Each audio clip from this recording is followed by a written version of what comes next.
Good morning, students. My name is Himanshu Paliwal and I welcome you all in this video lecture series. Subject is Science, and in this class we are continuing our third chapter, Atoms and Molecules. Last class में हमने ions के बारे में बात की थी. हमें उसका केमिकल फार्मूला कैसे देखना है, कैसे बनाना है, वो थोड़ा बहुत इंट्रोडक्शन में किया था. आज हम थोड़ा उसको डिटेल में पढ़ते हैं. आपकी स्क्रीन पर एक आप ऐसा समझो कि एक एटम है, थोड़ा सा उसको इनलार्ज करके बताया गया है. ठीक है, जिसमें आपको जो ये बीच में ब्लैक डॉट जैसा जो दिख रहा है ये आपको क्या है, न्यूक्लियस. क्योंकि एटम में मैं आपको पहले बता चुका हूँ, जो सेंटर पार्ट होता है वो होता है न्यूक्लियस, जिसको हिंदी में हम नाभिक भी बोलते हैं. उसके अंदर क्या क्या अवेलेबल होता है, एक होता है प्रोटॉन, एक होता है न्यूट्रॉन. ठीक है, एक बोला है मैंने, लेकिन प्रोटॉन का जो अमाउंट है वो एक नहीं होता है, वो एक से ज़्यादा ही होता है. और जनरल कंडीशन में वो प्रोटॉन इक्वल होता है किसके, जितना अमाउंट ऑफ इलेक्ट्रॉन आपके पास अवेलेबल होगा उसके. ठीक है, इस न्यूक्लियस के पास में जो आप रिंग देख रहे हो ग्रीन कलर में, जैसे ये फर्स्ट, फिर ये सेकंड, फिर ये थर्ड और ये फोर्थ, ऐसे जो रिंग्स बनी हुई हैं इनको हम बोलते हैं शेल. ठीक है, इन शेल के अलग अलग नाम होते हैं. जैसे जो सबसे क्लोज होगा न्यूक्लियस के, उसको हम रिप्रेजेंट करेंगे के से, फिर एल से, फिर एम से और एन से, आगे ऐसे चलता जाता है.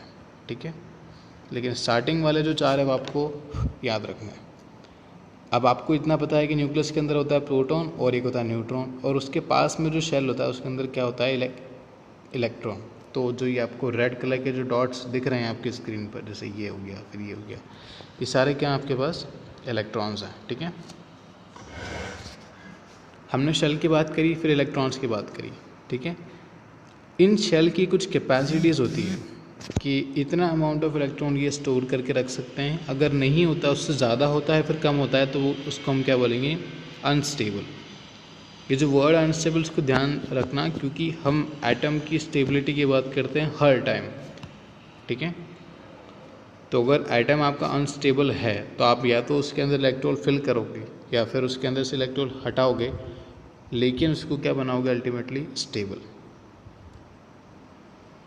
तो जिनकी कैपेसिटीज होती है, जैसे कि आपके पास जो शेल होता है उसके अंदर सिर्फ इलेक्ट्रॉन्स आ सकता है कितने, दो. आपकी स्क्रीन पे शोन भी जैसे ये एक और ये दो, बस. इस के शेल में कितने इलेक्ट्रॉन्स आएंगे, ओनली 2. नेक्स्ट एल, तो एल के अंदर आपके पास में आ सकते हैं 8 इलेक्ट्रॉन्स. आपकी स्क्रीन में गिवन भी है 1 2 3 4 5 6 और ये 7 और ये लास्ट 8 हो जाएगा. ठीक है, इसी तरीके से एम शेल होता है उसके अंदर कुछ इलेक्ट्रॉन्स आते हैं और फिर एन में कुछ आएंगे और ऐसे आगे चलता जाएगा. हमें बात यहाँ पर स्टेबिलिटी की करनी है. ठीक है, तो एम में भी कितने इलेक्ट्रॉन्स आ सकते हैं, 8. आप अगर स्क्रीन के जो इलेक्ट्रॉन्स है एम शेल में गिवन वो काउंट करोगे तो हो गए 1 2 3 4 5 और 6. ठीक है, तो डेफिशिएंसी कितने इलेक्ट्रॉन्स की होगी, 2. तो आप क्या करोगे, फिर इसके अंदर 2 इलेक्ट्रॉन्स और ऐड करोगे ताकि ये क्या हो जाए, स्टेबल हो जाए. तो मतलब इसको कितना चाहिए, 2 इलेक्ट्रॉन्स आपको चाहिए. अभी ध्यान रखना, मैंने बोला 2 इलेक्ट्रॉन्स अभी चाहिए इसको. तो अभी डोमिनेंस किसकी होगी, पॉजिटिव की होगी, क्योंकि 2 इलेक्ट्रॉन्स कम है इसके अंदर. ठीक है, तो जब इसके अंदर 2 इलेक्ट्रॉन्स कम है तो इसके ऊपर चार्ज कौन सा हो जाएगा, पॉजिटिव चार्ज हो जाएगा. सिमिलरली आप ऐसा समझो कि जो आपके पास जो एन शेल है ये नहीं होता है ना, आउटर मोस्ट जो शेल है वो नहीं है, लेकिन अगर एन नहीं हो गया तो आउटर मोस्ट कौन सा हो जाएगा, एम. और इसमें 8 के ज़्यादा, मान लो जैसे 9 और 10 इलेक्ट्रॉन्स होते हैं. ठीक है, तो अब इसमें कौन सा चार्ज आ जाता, नेगेटिव चार्ज आ जाता. लेकिन क्या ये स्टेबल होता, स्टेबल नहीं होता. अल्टीमेटली हमें क्या बनाना है, इसको स्टेबल बनाना है. ठीक है, आई होप आपको ये बात समझ में आई होगी. नहीं आई हो तो प्लीज़ वीडियो को रिवाइंड करके वापस देखना, क्योंकि ये बेसिक चीज़ है जिससे आप जो भी केमिकल फार्मूला वो बनाओगे. अगर ये नहीं समझ में आया है तो आपको हर बार प्रॉब्लम आएगी, लेकिन अगर ये समझ में आ गया है तो आगे की सारी चीज़ें आपको ईजी लगने वाली है.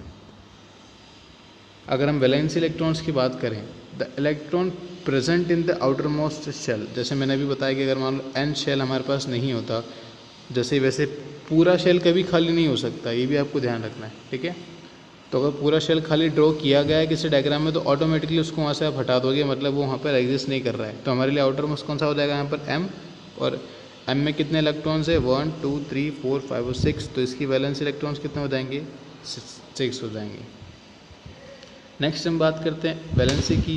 Every element has a definite capacity to combine with other elements, this capacity is called valency. आप इसको ऐसा समझना कि जितने इलेक्ट्रॉन्स आपको या तो अवेलेबल होते हैं या फिर आपको वहाँ से रिलीज़ करने रहते हैं, तो आप या तो उसमें इलेक्ट्रॉन गेन करोगे या फिर रिलीज़ करोगे एक ही कंडीशन में, जब आप किसी और से बॉन्ड को अटैच करते हो, और उसी बॉन्ड को हम क्या बोलते हैं, कंबाइनिंग कैपेसिटी, और उसी को नाम क्या दिया गया है, वैलेंसी दिया गया है।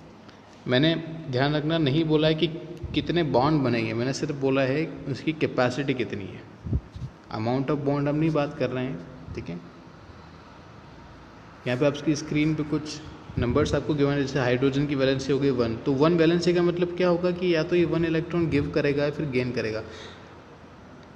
मोस्ट ऑफ द कंडीशन में ये क्या करता है, पॉजिटिव चार्ज पहले से होता है तो ये इलेक्ट्रॉन को गेन करता है, ताकि जैसे +1 है पहले से इसके पास में, और अब एक इलेक्ट्रॉन गेन कर देगा तो -1 और हो गया, और प्लस माइनस होके क्या हो जाएगा, ये न्यूट्रल हो जाएगा। और यही हमें करना होता है अल्टीमेटली। इसीलिए मैंने ये जो सर्कल वाला जो डायग्राम है इसको थोड़ा डिटेल में समझाया है, इसी वजह से, क्योंकि हमें अल्टीमेटली क्या करना है, इसकी जो कैपेसिटी है उसको फुल करना है। या तो सारे हटा के फुल कर सकते हैं फिर, क्योंकि आप देखो जैसे 6 इलेक्ट्रॉन्स थे इसके अंदर, अगर मैं 6 के 6 हटा देता हूँ तो ऑटोमेटिकली L हो जाएगा हमारे लिए आउटर मोस्ट, और ये सारे इलेक्ट्रॉन्स हो जाएंगे फुल, तो कैपेसिटी फुल हो जाएगी तो स्टेबल हो जाएगा। लेकिन 6 इलेक्ट्रॉन्स को रिलीज़ करना काफ़ी भारी काम होता है, ये नॉर्मली होता नहीं है।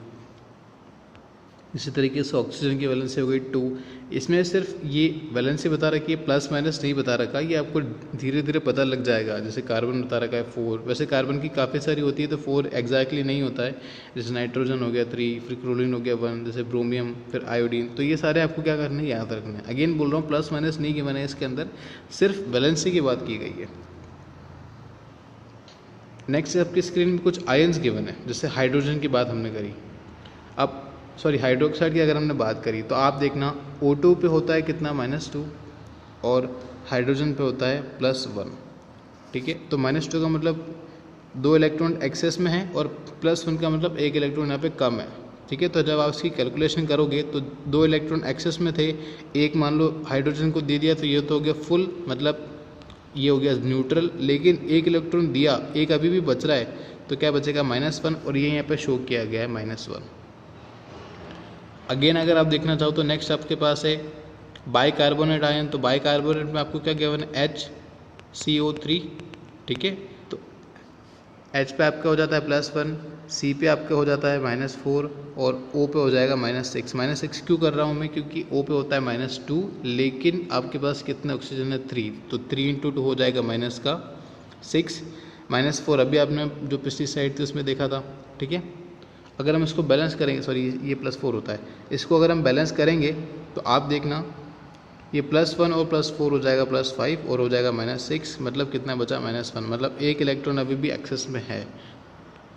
तो आपको पेयर ऐसा ही बनाना है जिसमें 1 इलेक्ट्रॉन एक्सेस में हो और 1 इलेक्ट्रॉन की डेफिशिएंसी हो। जैसे अगर आप देखोगे स्क्रीन पर भी, जहाँ पे आपको सोडियम अगर दिख रहा है तो सोडियम +1 है, ठीक है, मतलब 1 इलेक्ट्रॉन की इसमें डेफिशिएंसी है। और इसका आप कॉम्बिनेशन किससे भी बढ़ा सकते हो जिसमें भी 1 इलेक्ट्रॉन की एक्सेस होगा, ठीक है। जिसमें 1 इलेक्ट्रॉन का ज़्यादा है और 1 इलेक्ट्रॉन कम है, उनको आपस में बैलेंस करोगे तो हो जाएगा न्यूट्रल, और हमें अल्टीमेटली क्या करना होता है, यही करना होता है। सिमिलरली ये -2 वाले किसी से भी कंबाइन हो सकते हैं +2 से, और ये +3 के कंबाइन हो सकते हैं किससे, -3 से, ठीक है। ये तो मैं डायरेक्ट बात कर रहा हूँ, लेकिन जैसे मान लो यहाँ पे सोडियम है ना, तो सोडियम पे होता है +1, और अगर आप चाहते हो उसको किसी -2 से कंबाइन करूँ तो आयोडीन जैसे मैंने ले लिया -2 के साथ होता है ना। अब अगर मैं इसको न्यूट्रल करने जाऊँगा तो -1 अभी भी बच जाएगा, लेकिन अगर मैं 2 बार सोडियम ले लेता हूँ, Na 2 टाइम्स ले लूँगा तो ये +1, ठीक है, और ये +1 हो जाएगा +2 और -2 क्या हो जाएगा, बैलेंस, मतलब 0, मतलब क्या हो गया, न्यूट्रल हो गया। तो अल्टीमेट हमारा गोल क्या है, इसको न्यूट्रलाइज करना, ठीक है। आई होप आपको ये चीज़ समझ में आई होगी।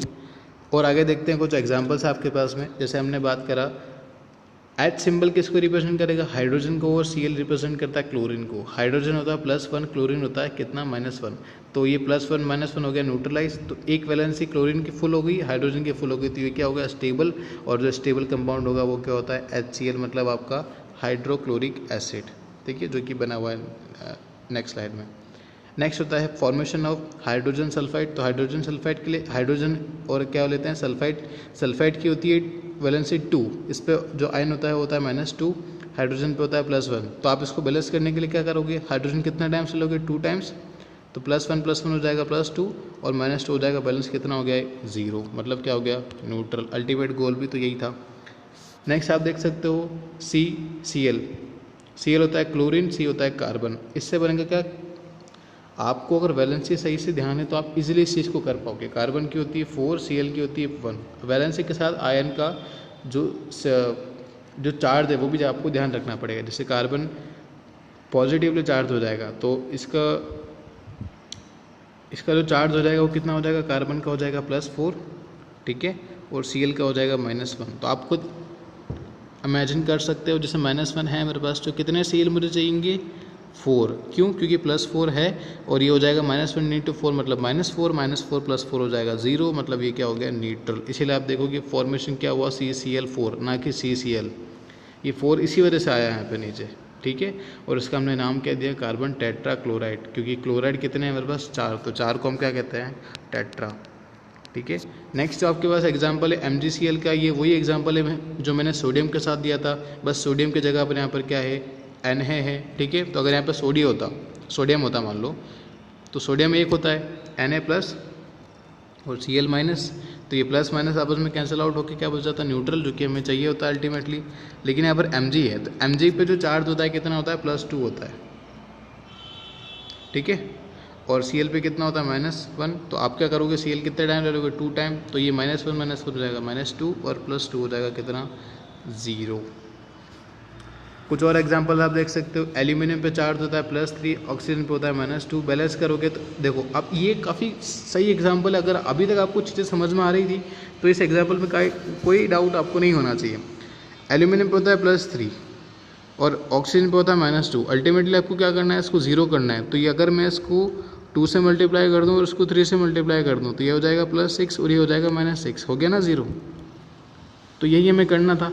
आप अभी तक अगर सही से सोच पा रहे हो तो आपने हर बार ये देखा होगा हमने क्रॉस मल्टीप्लाई ही करा है। कार्बन की वैलेंसी थी 4 तो Cl को 4 से मल्टीप्लाई कर दिया और Cl की वैलेंसी थी 1 तो कार्बन को 1 से मल्टीप्लाई कर दिया। सिमिलरली हमने यहाँ पर करा है, इसके पहले वाले एग्जाम्पल में भी सब में यही चीज़ हमने करी है, ठीक है। यहाँ पर भी आप देखो एल्यूमिनियम की जो चार्ज है वो +3, ऑक्सीजन का -2, तो एल्यूमिनियम को 2 से मल्टीप्लाई, ऑक्सीजन को 3 से मल्टीप्लाई, अल्टीमेटली क्या बना Al2O3, जिसको हम क्या बोलते हैं एल्यूमिनियम ऑक्साइड। इसी तरीके से फॉर्मेशन होता है CaO का, ऑक्सीजन होता है -2, Ca मतलब जो आपका कैल्शियम होता है वो कितना होता है +2 -2। वैसे ही बैलेंस है, अगर आप मान लो कि इसका क्रॉस मल्टीप्लाई करते भी हो तो क्या हो जाएगा Ca2 और O2, तो ये वैसे भी बैलेंस ही हैं। क्यों, क्योंकि ये 2 रिप्रेजेंट कर रहा है ना, मतलब आपने कितने नंबर ले रखे हैं, इसके 2 नंबर्स ले रखे हैं, इसीलिए आप इसको क्या लिख सकते हो CaO लिख सकते हो और +CaO लिख सकते हो। तो ये अल्टीमेटली बना क्या, CaO तो बना, बस इसको लिखा कितने टाइम्स है, इसको 2 टाइम्स लिखा हुआ है, ठीक है। इसी तरीके से कुछ और एग्जांपल, जैसे NO3 होता है नाइट्रेट, इसमें -1 होता है, Na में होता है +1, फिर क्रॉस मल्टीप्लाई करोगे तो फॉर्मेशन हो जाएगा सोडियम नाइट्रेट का। नेक्स्ट होता है कैल्शियम हाइड्रोक्साइड, Ca और OH माइनस होता है, Ca में +2 होता है। अब आपको अगर प्रॉब्लम आए कि OH माइनस कैसे आया, तो आप देख सकते हो ऑक्सीजन पे होता है -2, हाइड्रोजन पे होता है +1, बैलेंस करोगे +1 -2 कैलकुलेट करके क्या आ जाएगा -1, मतलब अल्टीमेट चार्ज कितना बचा -1। ये कुछ और एग्जांपल भी है जो आप आपकी स्क्रीन पर देख सकते हो। आई होप आपको ये चीज़ समझ में आई होगी। नहीं समझ में आई हो तो प्लीज़ कमेंट करना कि नहीं समझ में आया है, और समझ में आ गया हो तो भी बताना, ठीक है। ये काफ़ी इंटरेस्टिंग टॉपिक था ये वाला, और ये हायर स्टडीज़ में आपको बहुत काम देने वाला है। और अगर नहीं समझ में आया तो प्लीज़ वापस वीडियो को देख लेना, लेकिन समझना ज़रूर, क्योंकि ये काफ़ी बेसिक चीज़ और इम्पॉर्टेंट चीज़ है, ठीक है।